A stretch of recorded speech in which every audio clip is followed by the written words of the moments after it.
Well, first of all, I'll just start with the arrogance of the Israeli statement that they only target Hezbollah. That's clearly not true. I mean, the proof is in the pudding, and tragically, the pudding in this case is two dead journalists and a dead civilian. But that's not an isolated incident either.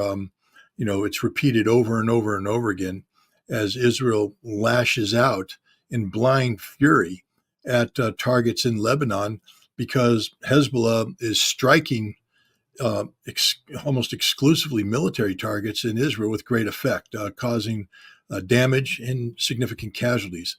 And so, Israel lashes out. I think it's proof when they say that they're targeting only Hezbollah and yet they're killing civilians. It's proof that they are desperate to be seen as targeting Hezbollah by a domestic audience that is wondering, well, why is Israel allowing this to take place?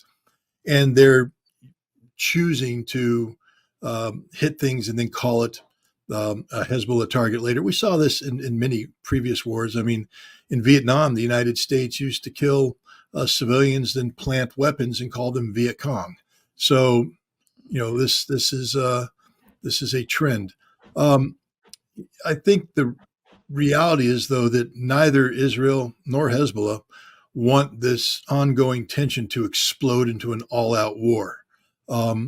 Israel doesn't have the military resources to deal with an all-out war with Hezbollah. And Hezbollah, I think, understands, at least reading between the lines in the various speeches that Hassan Nasrallah has given, that this is a fight between Israel and Hamas about the issues of Palestine. And that the best way to serve the Palestinian people is to ensure that the world doesn't lose focus on what this is about. That is, Palestine, the wrongs that have been made against the Palestinian people by Israel, and the need for a resolution to this conflict that gives the Palestinian people the state that they deserve and they've wanted for so long.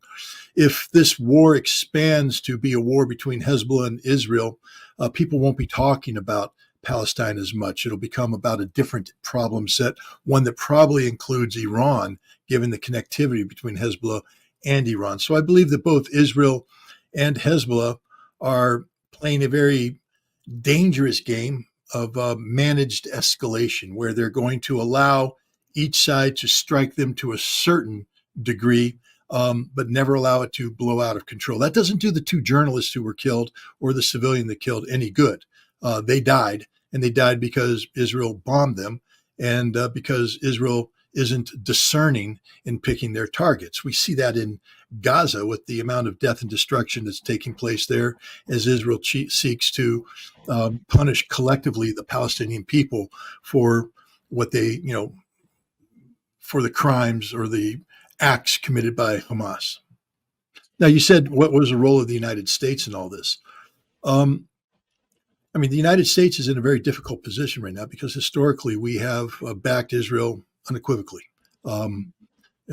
Hear no evil, see no evil, speak no evil about Israel. But the scope and scale of Israeli atrocities in Gaza have surpassed the shock and anger that Israel might have been able to tie into over what Hamas did on October 7th.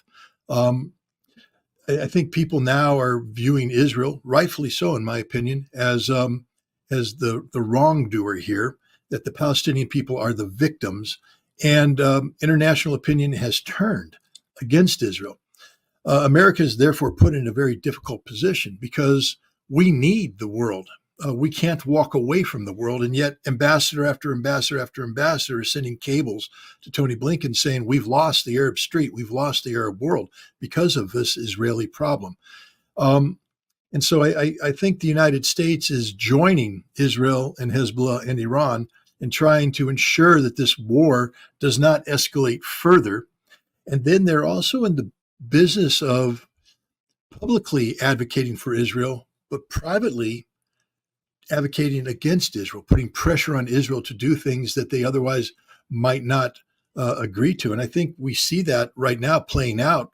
The Israeli War Cabinet is voting on whether or not to adopt or agree to a hostage exchange.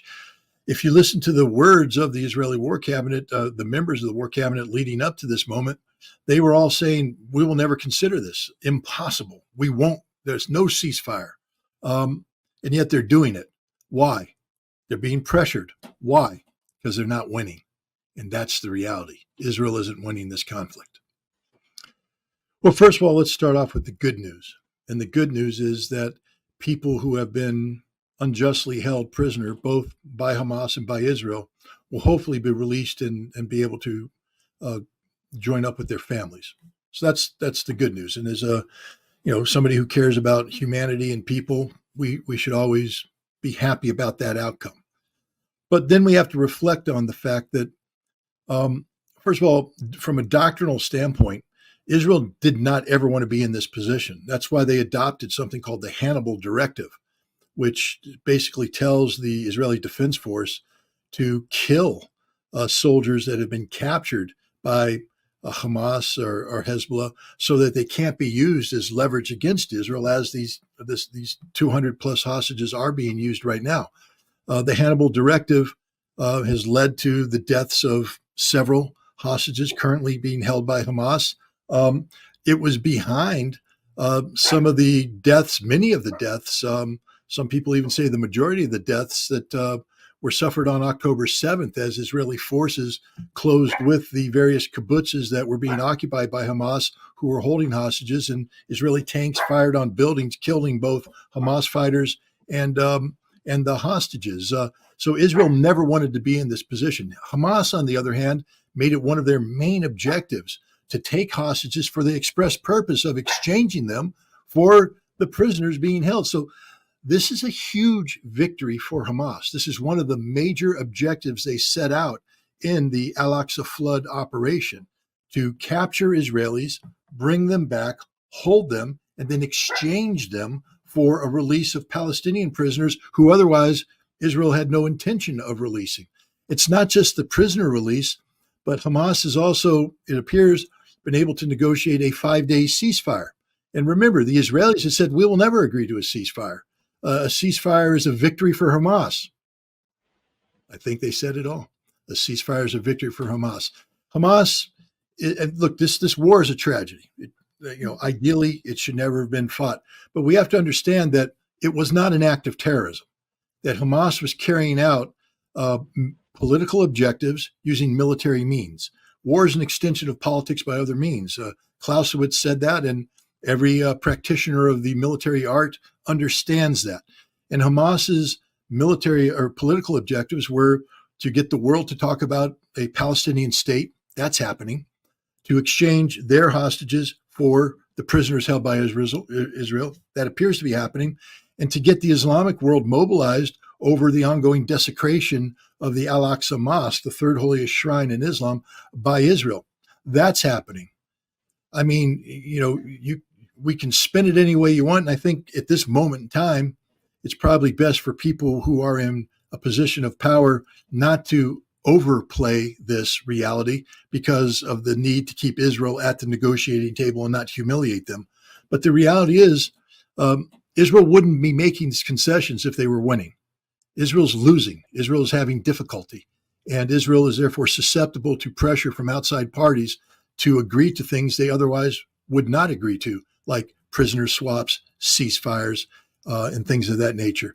This is a huge Hamas victory. You don't want to count your chickens before they hatch, but so far, Hamas appears to be well on the way of accomplishing the three major political objectives that they set out to accomplish when they initiated this action on October 7th.